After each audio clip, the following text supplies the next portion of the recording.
We're going to be showing you how to set up a gravity-powered water pump right here in the stream, and how to build a weir for it, and how to feed water up to a water trough just up the hill. Now, most people look at this quiet little stream flowing along and they do not see the potential for much work to be done. They don't see much potential energy here.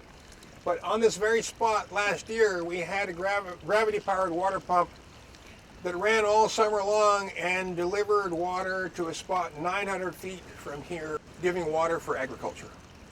The first thing we're going to do is set the base of the pump right here in this stream.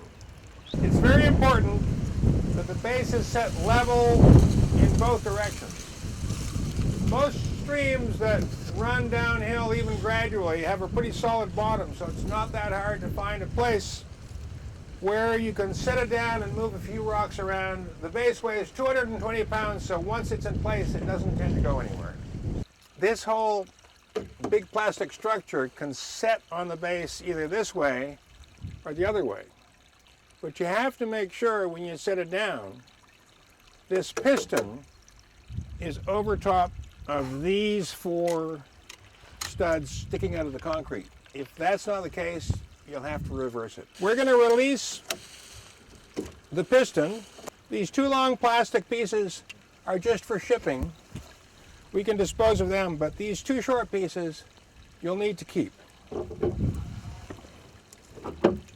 There are two plastic blocks with holes in the side. They fit like this, and then down like that. All the fasteners on this unit are stainless steel, so that 10 years from now, when you have to take things apart, you won't have a problem with rust. And when you put any fasteners on any of the moving parts, you have to double nut them and make them tight, because anything that moves for years on end is going to loosen up a single nut. The two remaining plastic blocks have the hole in the side.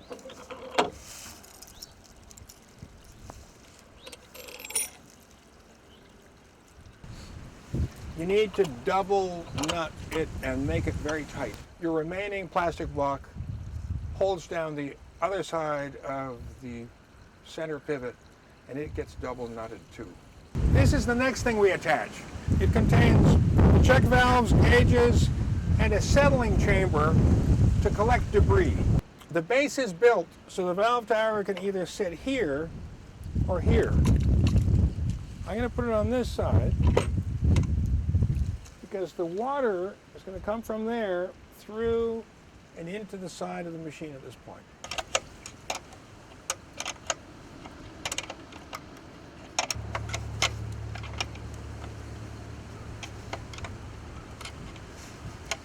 Now we're going to connect three hoses within the pump. I'd like to use a clear plastic hose, so when the pump is operating, you can make sure that all the air is cleared out, because very often air in the tubes becomes a problem if you can't see it.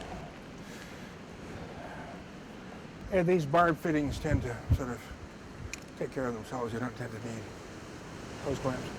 This is a pulse pump. Every time this rocks back and forth, there's a brief high-pressure pulse of water. If you want to move that water a long distance, it's a lot more efficient if you smooth out those pulses into an even flow, and for that you'll need this pressure tank. There's four remaining studs. You could have used these for the valve tower, but since it's on the other side, you can go two ways. You want to have the hose barb going back towards the valve tower, because this is your water out, and that's going to be a garden hose.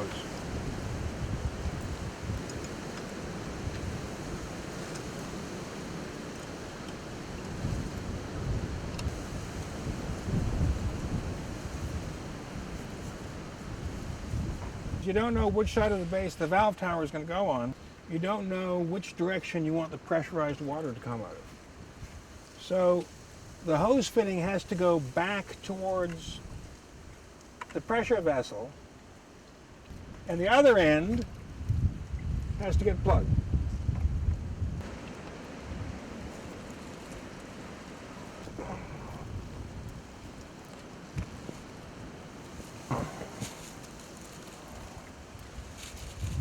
somewhere upstream you're going to have to stop the water and get it into your 4-inch tube.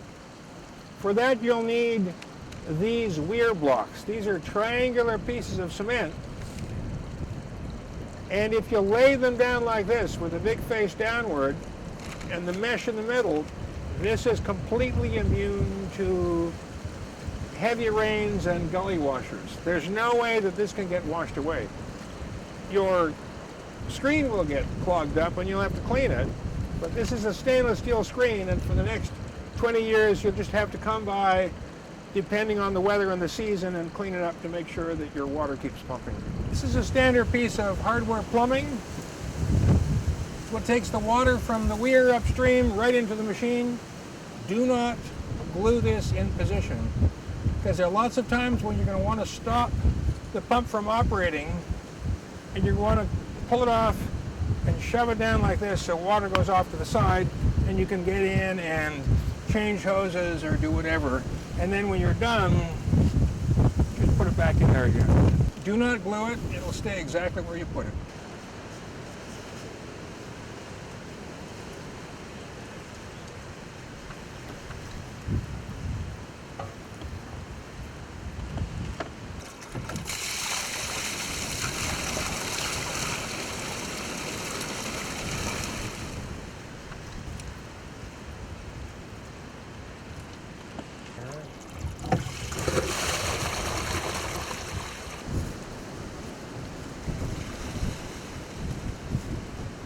There's 3 ways to collect debris from here. There's a screen here where some things will float and catch. You can put your hand in and pull things out. And there's a stopcock down there that you can open to get rid of sediment and sand. A little leak there, right?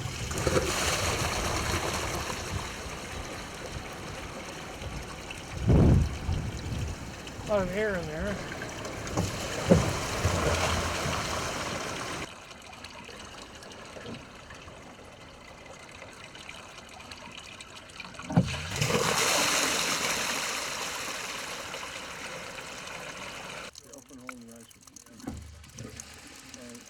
I want to point it out by saying, every water trough comes with this, but don't get tempted to hook on here just because you got an easy spot. So I think it's really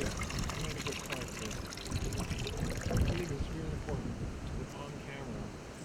We're here at a water trough that's in a simulated cattle watering position or any livestock watering pasture. We're up out of the stream where behind me the gravity pump has been pumping water from a location about 20 feet below us. It's pumped all night into this morning. I was here at 8 o'clock last night in the dark and it was actively pumping. We're here at 9 o'clock this morning and it's actively pumping after the temperature has clearly been below freezing, probably 20, maybe even 18 degrees at this location. The water flow into the watering trough has been continuous all evening. The overflow has been trickling out. That flow of water has created a little bit of open water on the trough so that we have what's thicker ice around the margin, away from the flow, and thinner ice that a cow or other livestock should be able to break by their own action of drinking, as I'm about to do.